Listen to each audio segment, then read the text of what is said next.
Okay, so welcome everyone to the 15th session of the University of Galway Rural Studies Centre Seminar Series.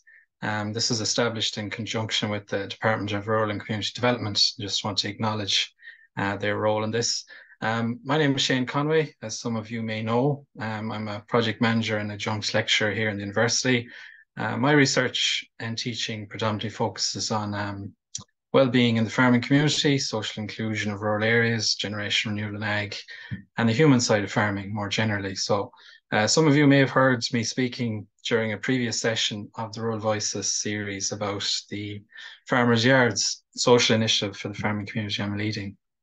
So in relation to Rural Voices, for those of you not aware, these seminars provide a platform for academics and key rural stakeholders across Ireland, Europe and beyond to present their research or rural projects and network with others others engaged in a similar space, both within and beyond academia, which is important, and to initiate discussions around key rural areas. So I am pleased to say that we now have over 500 unique registrations since it was launched by our president here in the university in January 2022. So that's a great number and great interest in this. So the 15th session of this series features Dr. Oliver Moore. Dr. Moore is Editor-in-Chief and Communications Director of ARC2020, and these are a European-wide platform, for agri-food and rural sector actors working towards better food, farming, and rural policies. And a particular focus of Oliver's presentation will be on the organization's rural resilience work, particularly as they spotlight and animate rural action by communities all across Europe, from Iceland to the Balkans. So without further ado, over to you, Dr. Moore. Thank you. You're just on silent there. Sorry, Oliver. Yeah, so thanks very much, Shane, for the introduction. So I will start sharing my screen and we'll start the presentation. So that's visible? Mm-hmm. Yeah, great. So this is a summary here of ARC2020. It's a place where agricultural and rural practitioners dialogue, learn, and work together for good food, good farming, and better policies in Europe and beyond. This is where I live, though, first of all, just to place me. So my house is actually right in the middle of this picture. There's lots of white houses, and then mine is the one that's not white, right in the middle. This is Cloughjordan Eco-Village, and in the middle, and on the right, as I'm looking at the screen, is Cloughjordan Town. So that's where I live and work mostly. Sometimes I'm in Brussels. Sometimes I'm elsewhere. I'm in UCC right now in Cork, where I lecture with the Centre for Cooperative Studies, part-time as well, but most of my work is with ARC. What happened, I guess, was that Ireland got the EU presidency in 2013, and ARC asked me to do a weekly column while we had the EU presidency. And from that, I ended up becoming the editor of the website and the communications in general. So that's where that started from. So I guess the timing worked well. I was working part-time for Leader at the time as well in North Tipperary. And I was a journalist primarily as well in the Farming Examiner. So I was doing a column in the Farming Examiner and working part-time for Leader and as a journalist and doing some part-time lecturing. So that's my background. So just to describe who ARC is, we are these people, and these people are from these countries: Belgium, Germany, Ireland, France. Pellworm is an island north of Germany, and the Czech Republic and Italy, Belgium. So we're a diverse team of people from around Europe, some former parliamentarians in the European Parliament and in the advisory services, some rural actors, people who work for leader type companies in France, some journalists, some rural sociologists. That's kind of the spread of people. Where ARC came from was this, basically, which was the Agricultural Convention, which came around at the turn of the millennium, which was when as you can see here, it has the phrase larger Europe here underneath. So it was part of a democratic move to bring the institutions out to Europe and to look at European enlargement, I suppose, really in a positive way, in particular in the Balkans and the Carpathians as well. And that initiative then, by 2010, had turned into this, which is a little bit more like what ARC is now. This is when ARC became a platform for 150 different organizations. So the commissioner then was Dacian Chilos. He came in around 2010, 2011 as the European Commissioner for Agriculture. And 150 NGOs from a wide range, going from rural to animal welfare to consumer to environment, and a wide spectrum of civil society basically came together and tried to speak with one voice to advocate for a common agricultural policy that would be more in line with socio-environmental needs, because CAP had developed and then had led to overproduction of food and a certain amount of stasis in terms of difficulty in changing because of a land-based payment system and so on.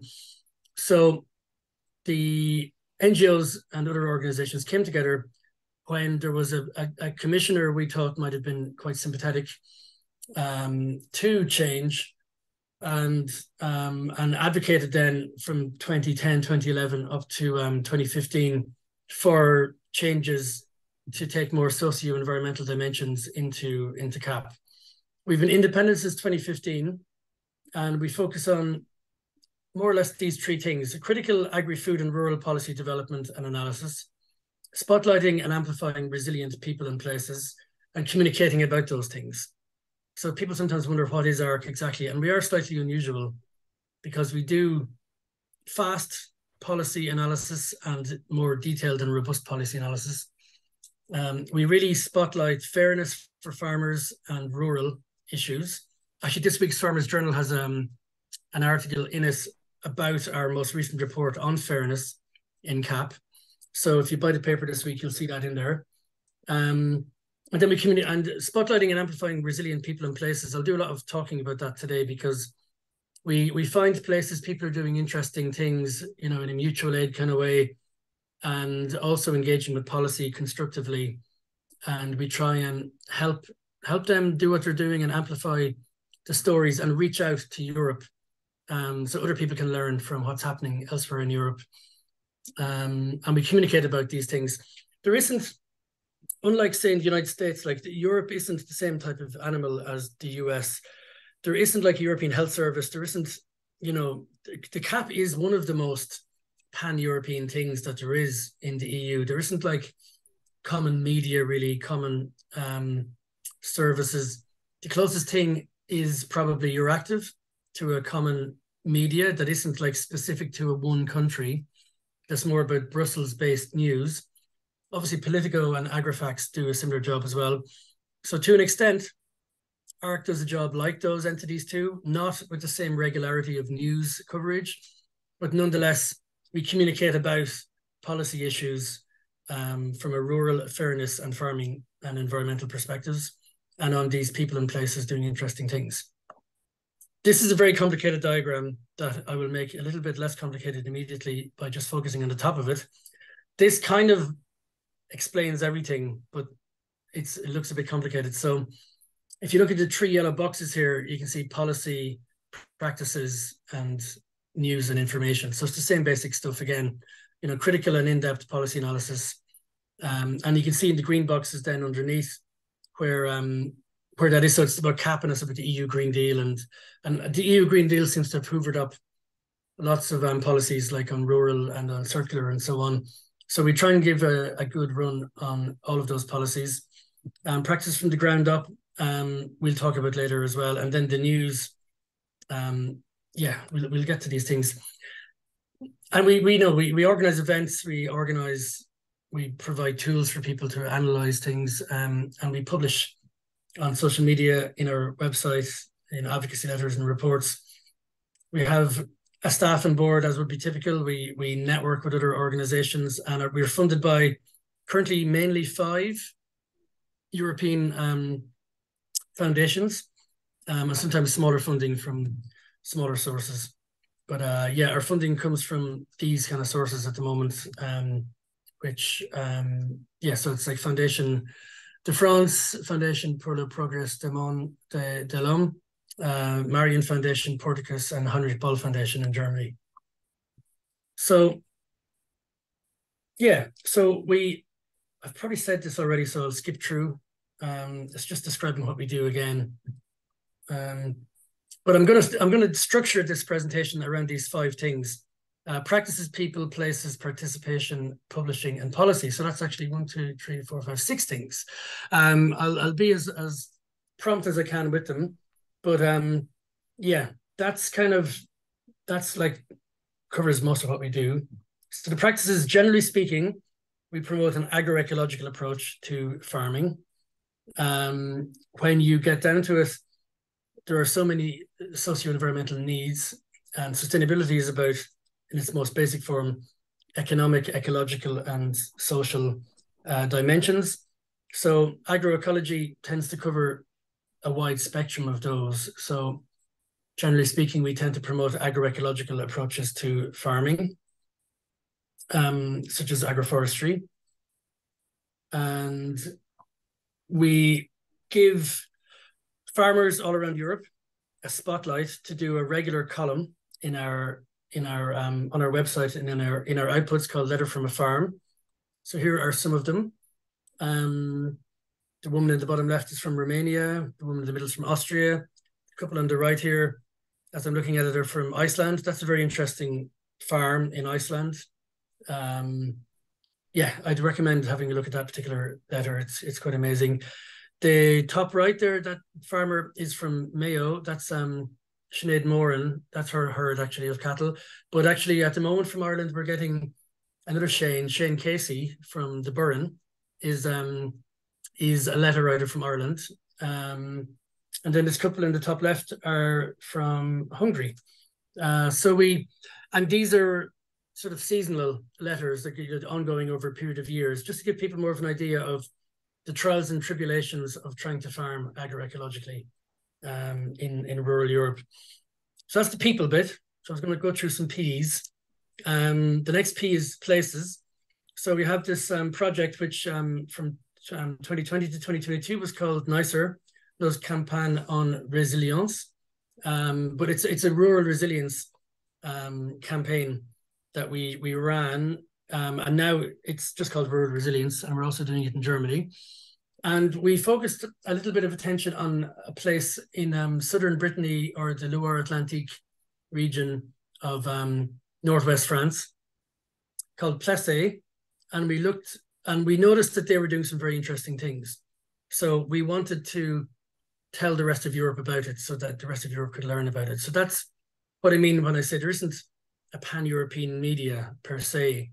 But we wanted to, find stuff that was mostly just being talked about in the native language and putting it into English and making it available. And then, there's like several translation services built into the website for different regions of Europe. But in Plessé, we noticed how creative municipalities, which is not a contradiction in terms, it is technically possible for municipalities to behave in a creative way, imaginative communities, and farmer-baker relations and other groups can exert their collective agency to assemble available resources, networks, and institutions to address pain points in practice at different scales. In other words, how to fix awkward and intractable problems. And we noticed that this was happening quite well in this region. So I can leave the presentation with Shane, and you can click away on all of these hyperlinks because, there's 2,000 articles on the website and they're all hyperlinked in here. So we noticed in Plessé they were doing very interesting things on the ground, and they were integrating it with policy, and they had a multi-stakeholder kind of approach to policy.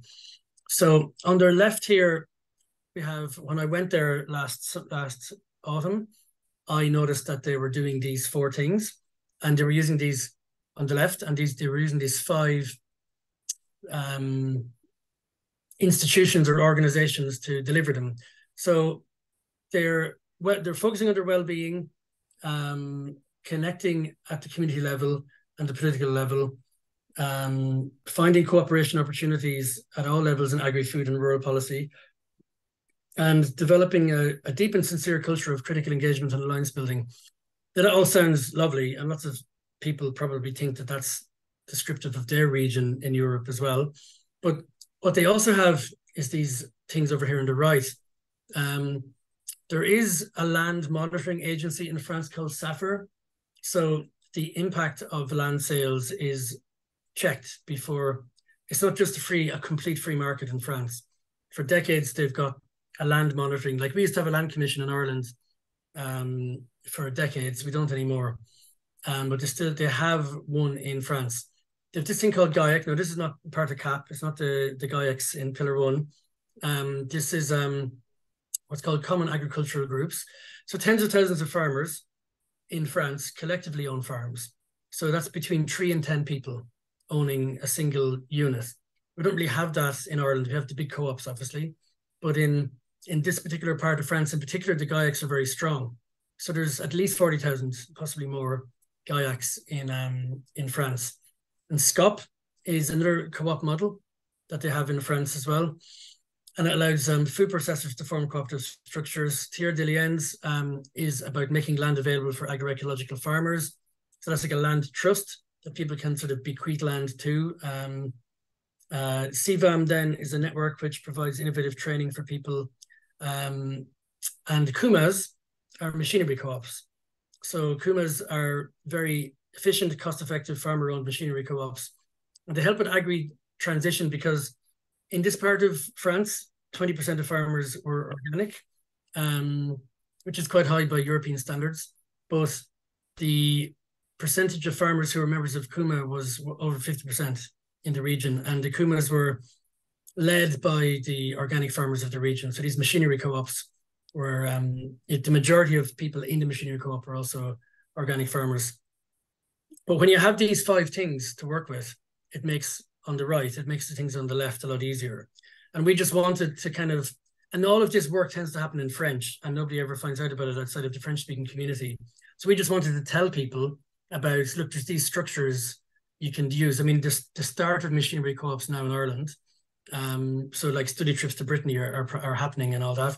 But it's very inspiring to see because there's even time banks built into the KUMAs as well, which, you know, people have tried in various ways, but it's working very effectively in the northwest of France in particular. And also, even though it's not, the KUMAs are not for organic farmers only, the machinery they have happens to suit non-chemical interventions. So it's mechanical interventions and technique and technology interventions rather than chemical interventions. So, you know, you've got machine weeding is, you know, very common in the KUMAs. So it's very interesting how this kind of collective ownership of machinery opens up a huge set of machinery to farmers. And at the same time, the machinery happens to be a little bit more adapted to agroecological production, even though it's like an enormous machinery yard with some of the biggest machines you'll see, because it's like a library basically of available machines, but they don't have bags of fertilizer and bags of pesticides there. So it's quite interesting. But in Classe as well, they have this thing called a PAC, which is this multi-stakeholder approach to land management and agri-food policy in the region. So they want to maintain farms. They want to do so as sustainably as possible, build local supply chains, protect community resources, keep land in agriculture, and be positive about farming. So while Brittany has its tensions for sure, it's very interesting how this is not just about environmental critique of farming. It's much more about maintaining farming as it is and trying to help it transition somewhat towards more socio-ecological sustainability. One of the problems in this region and in lots of Europe now in particular, not so much in Ireland, but in Europe, is, you know, huge insurance companies and similar, like buying up, you know, 10 farms at once and turning it into a monoculture. So they're trying to avoid that in this region by keeping the number of farms they have, but working well on succession. So succession planning is a big part of what they do. There's succession cafes. They put systems in place to try and introduce older farmers who don't have somebody to pass the land on to younger people who are interested in farming. So, and there's all of these things. You see the hyperlink up here. All of these things are in loads of detail in the website. So participation. So we do. This is our president, Hannes Lorenzen, in Jordan at an event we do each year called Feeding Ourselves. You can see she wasn't minister then, but Minister of State Pippa Hackett is there in the front row. But we organize this event annually in Jordan. We're also organizing one in Marburg in Germany in November. We attend other events such as the Wir haben es satt event in Berlin every January, and we organize rural dialogues. So the whole rural dialogue series on our website, and this is an earlier version of the Feeding Ourselves conference. That's this year's Feeding Ourselves. And we had, you can probably spot my hair there in the left, but you can see we had a deep listening session with local farmers at the last Feeding Ourselves, where we said, I invited, there's a 50-person fertilizer purchasing group in the North Tip, South Offaly region. So I invited them along to this 2-day conference, which is more like an agroecological conference, but I wanted them to come along and we'd have a listening session whereby the typical conference attendees just, had a 2-hour listening session with these farmers where they explained where they were coming from, what their perspective is on farming and on the changes being asked of them and so on. So it wasn't a conversation, it was a listening session. And there's lots of reasons to do a deep listening session in the current climate.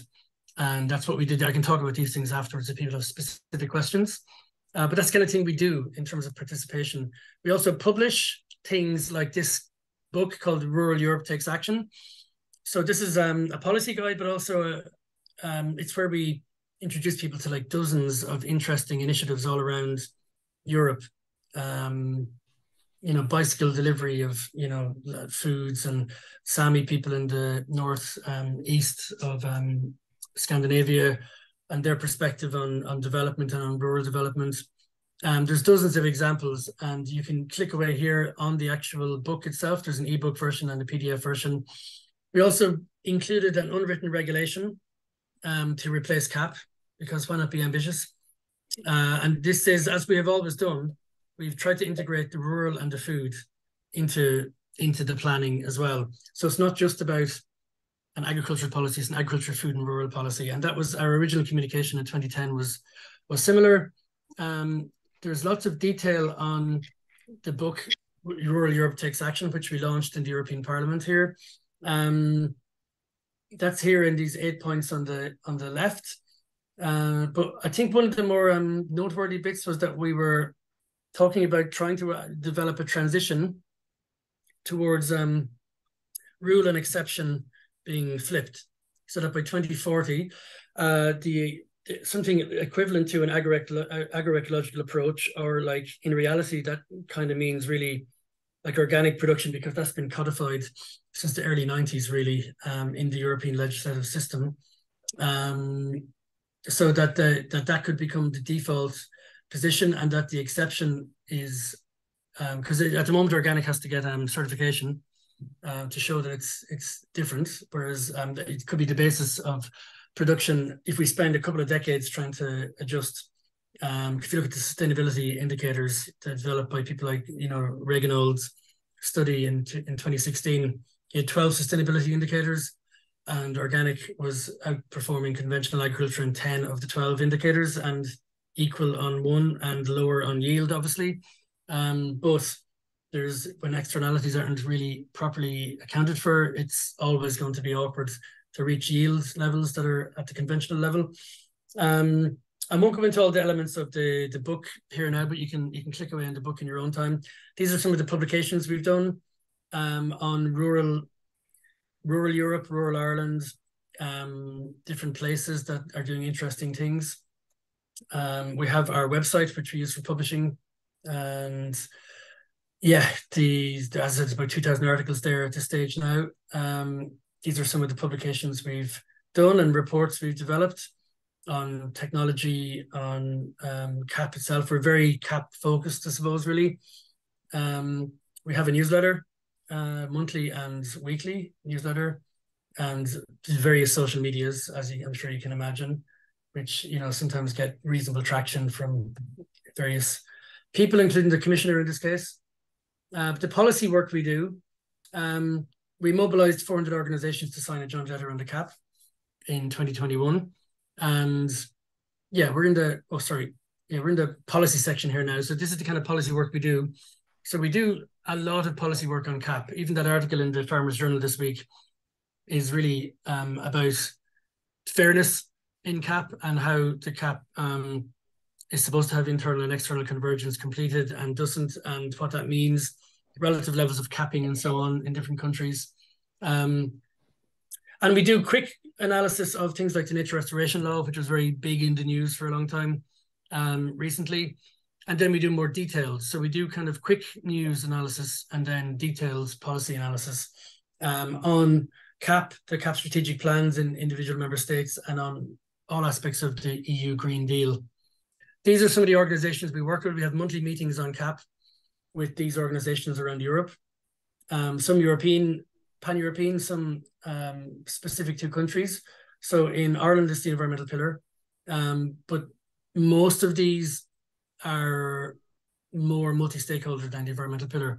For the environmental pillar, you have to be primarily environmental to be in the pillar.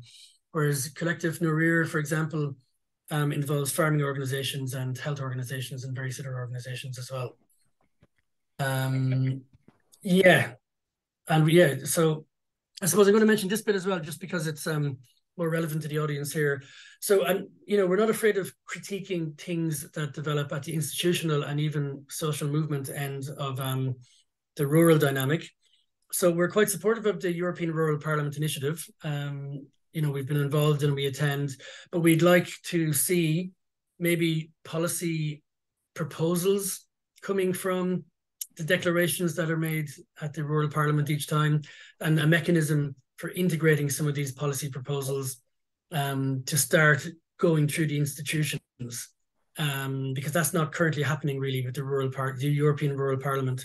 So while we're very supportive of the Rural Parliament, we feel comfortable enough to, you know, try and encourage it to have more impact, I guess.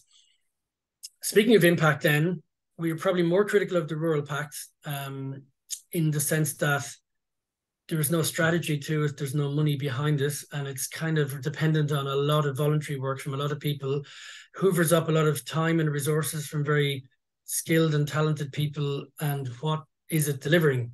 The day this was launched, there was an announcement by the Commissioner of yet another transfer of money from Pillar 2 to Pillar 1.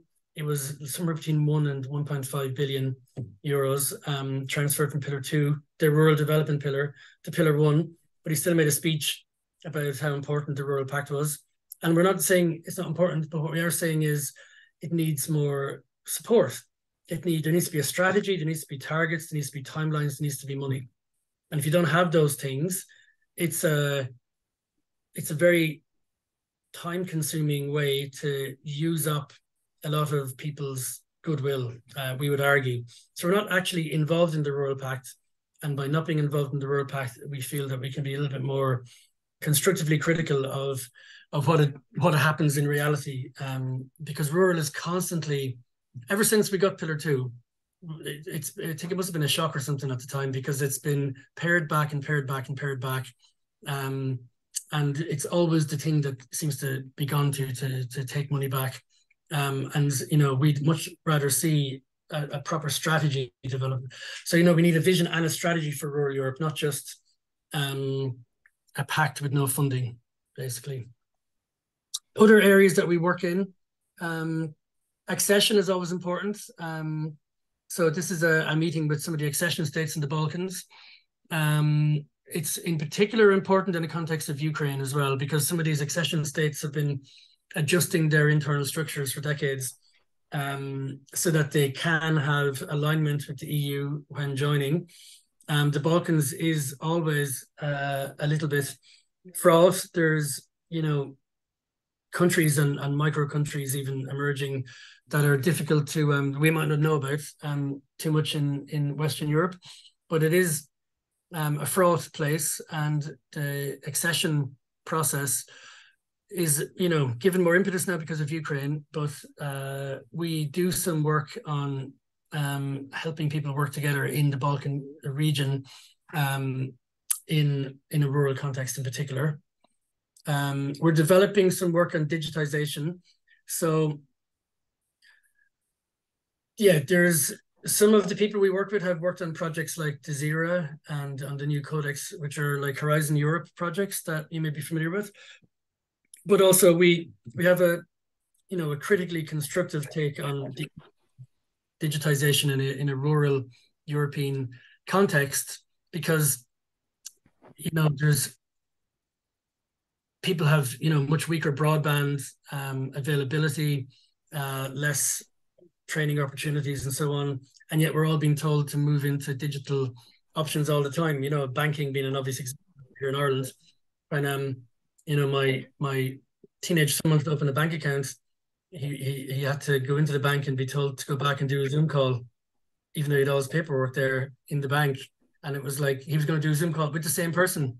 It was right there beside a computer that they weren't allowed to use. And then the Wi-Fi was quite weak that week. So it was like, you know, so rural areas have a different perspective on digitization. And, you know, initiatives like the Smart Villages initiative and so on are very laudable in lots of ways. And there's good examples of, you know, clustering services in one building and so on that are, but again, we have to make sure these things are properly resourced rather than just described. Yeah, so we are working on developing sort of critical perspectives on rural digitization, that it's not just a randomly positive thing. It's a thing that needs rural specificities understood. We also work with an organization called Seeds for All. So this is a network of agroecological growers, and we help them with policy development, with capacity building. And we have this event in Dublin, 26, 27, 28 of October this year. And that is with Let's Liberate Diversity. So there's growers from all over Europe coming together to discuss open pollinated seeds and policy issues and very sort of resilience issues around seeds. Yeah, and we're bringing this kind of idea of rural resilience, where we saw in Plessy, to other parts of Europe. So we have this gathering in November, which is the European Action Gathering on Sustainable Food Systems. This is in Marburg in Germany, in sort of northwest Germany near Hamburg. And we're going to look at sustainable food systems and how we can bring citizens, farmers, municipalities, food councils, platforms, and politicians together to look at good food, good farming, and better rural policies. And yeah, so it's where we find people working together to do interesting things. We do try and spotlight and then amplify what they're doing. So we'll have like 100 people in this part of Germany for a few days working together on these things. But remember, we need to be nimble in times of permacrisis. So that's what we're doing currently. Who knows what's going to happen with climate change, Brexit, war. Lots of things are unpredictable or hard to understand how it'll happen. So we need to be empowered to rapidly respond to the regressive action that happens in disaster contexts, which we've seen with the rolling back of lots of Green Deal initiatives recently, and reallocation of CAP money, the way CAP money as well, environmental rules were paused and continuously paused, and there's a lot of responses needed to disasters as they happen as well. And so we have to be nimble, as I was saying back here, be nimble in times of permacrisis. So that's a quick run through what ARC is and does, and I'll answer any questions I can. I have only been involved since 2013, so I don't know as much about the period up to 2013, but I'll try and answer any questions there. And yeah, thanks for your time.